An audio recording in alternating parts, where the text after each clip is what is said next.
नमस्कार, मैं हूं आपके साथ अनुष्का राय और आप देख रहे हैं नेशन भारत न्यूज। 23 और 24 फरवरी को केंद्र के सरकार के मजदूर कानून के विरोध में देश भर के मजदूर हड़ताल पर रहेंगे।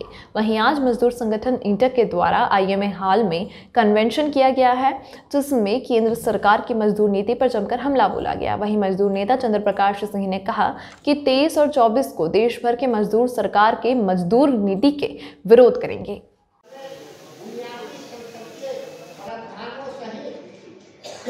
सभी संवैधानिक मानदंडों को कुचलने में अति सक्रिय रही नियम किया गया और उसकी नीतियों के विरोध और असहमति को सरकार द्वारा गिरफ्तार एनआईए आदि के अंधाधुंध दुरुपयोग के माध्यम से दबाने की कोशिश की जाती है, जिसमें आज ताकतों द्वारा लोगों का ध्यान गैर मुद्दों की ओर मोड़ने और सांप्रदायिक जातिवाद विभाजन के आधार पर लोगों को किए गए हैं, जिसका उद्देश्य पूरी तरह से काम करने की स्थिति, कार्यस्थल पर अधिकार और नियोक्ता वर्ग के प्रावधानों पर अंकुश लगाने और उन्हें खत्म करने के लिए आवश्यक रक्षा सेवा अधिनियम बनाया है।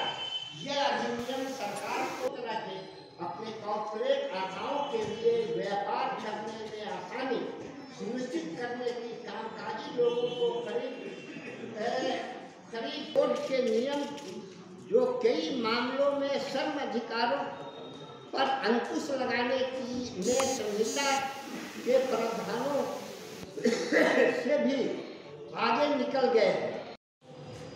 देखिए, ये बैठक 23-24 फरवरी को पूरे देश में राष्ट्रव्यापी हड़ताल है मज़दूरों के मांग को लेकर के, और ये लड़ाई लगातार हम लोग नरेंद्र मोदी की सरकार में प्रारंभ से ही करते आ रहे हैं, इसलिए कि देश का जो कानून था मज़दूरों के लिए 44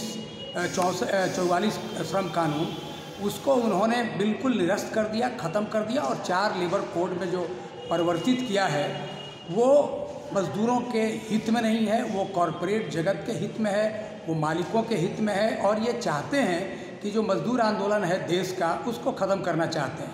कोरोना काल में जैसे 3 इन्होंने काले कानून किसानों के लिए पारित किया, किसानों के आंदोलन के सामने मोदी सरकार को घुटना टेकना पड़ा और वो कानून को उनको वापस लेना पड़ा। उसी कोरोना काल में पार्लियामेंट में बिना बहस के, बिना बात के, बिना कंसल्टेशन के मज़दूरों के लिए भी 3 काला जो लेबर कोड है उसको उन्होंने पारित किया है। ये देश में श्रमिकों का जो हड़ताल का अधिकार है, श्रमिकों को काम करने का जो एक अधिकार है, वो सब अधिकार से वंचित करना चाहते हैं। जो कानून में पहले से हम लोगों को एक था कि जब जो लंबे अवधि तक काम चलने वाले हैं, स्थायी प्रकृति के काम हैं, वो परमानेंट जॉब के रूप में इस्तेमाल किए जाएंगे। मोदी सरकार ने उसमें भी परिवर्तन करके टर्म एम्प्लॉयमेंट कर दिया है। जो नौकरी अब 2 बरस की होगी, 3 बरस की होगी, 5 बरस की होगी, मतलब किसी का रिटायरमेंट अब 58 बरस, 60 बरस में नहीं होगा। तो ये इस तरह की जो नीतियाँ चल रही है, उसके अलावे आप देखिए देश के सारी संपत्तियों को बेचा जा रहा है। रेल हो, भेल हो, सेल हो, जो एनटीपीसी हो, मतलब ऑयल कंपनियां हो, सब जगह प्राइवेट जो इन्वेस्टमेंट हो रहा है, फॉरेन डायरेक्ट इन्वेस्टमेंट हो रहा है, बैंकों पर हमला हो रहा है, जीवन बीमा जो कंपनियां हैं भारत सरकार की उस पर हमले हो रहे हैं, और सब निजीकरण के रास्ते पर जा रहे हैं। तो सरकार आखिर क्या करना चाहती है? केवल दैनिक मजदूरी और आउटसोर्स करके लोगों का काम। अब बिहार में आप आइए तो नीतीश कुमार ने जो यहाँ सफाई मजदूर हैं इस राज्य के, उनको नौकरी देने से मना कर दिया। चतुर्थ वर्गीय जो पद हैं सफाई मजदूरों का, उस पद को ही समाप्त कर दिया। ये पूरे नगर निकाय में भी लड़ाई चल रही है, संघर्ष चल रहा है। तो ये सरकार बिल्कुल मजदूर विरोधी है, और इन तमाम मांगों को लेकर के न केवल आप देखेंगे तो रोज़गार भी ख़त्म हो रहे हैं। जो इन्होंने वादा किया था कि जो माइग्रेंट करके लेबर जो आएंगे बिहार में उनको हम रोज़गार देंगे, जो लोग 30 लाख कोरोना काल में दूसरी लहर में जो लोग लौट के फर्स्ट में सेकंड में जो लोग लौट के आए थे, उनको कहाँ रोज़गार मिला? वो फिर से सब के सब वापस चले गए। तो रोज़गार का कोई साधन भी डेवलप नहीं किया जा रहा है, और बिहार को तो बिल्कुल इस मामले में बीमारू राज्य बना दिया गया है। और संगठित क्षेत्र में भी जो निर्माण के मजदूर हैं उनके लिए भी जो बोर्ड है, बोर्ड में पूरे भारतवर्ष में करीब करीब 50,000 करोड़ रुपया जमा है, लेकिन उसका भी इस्तेमाल मजदूरों के हित के लिए नहीं हो रहा है। बिहार में दो तरफ एक तरह से अराजकता की स्थिति है और कोरोना के नाम पर और वायरस के नाम पर मजदूरों को मारा जा रहा है, मजदूरों के हक को कुचला जा रहा है, उनके अधिकार को कुचला जा रहा है। इसको हम लोग कदापि बर्दाश्त नहीं करेंगे। यही लड़ाई है, यही संघर्ष है।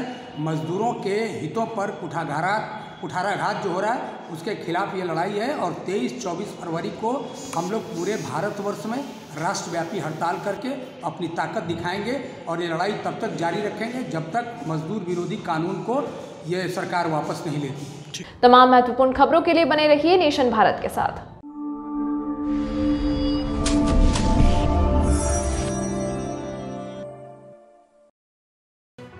लेटेस्ट खबरों से जुड़े रहने के लिए हमारे चैनल नेशन भारत को सब्सक्राइब करें और बेल आइकन को दबाएं ताकि कोई खबर छूट न पाए।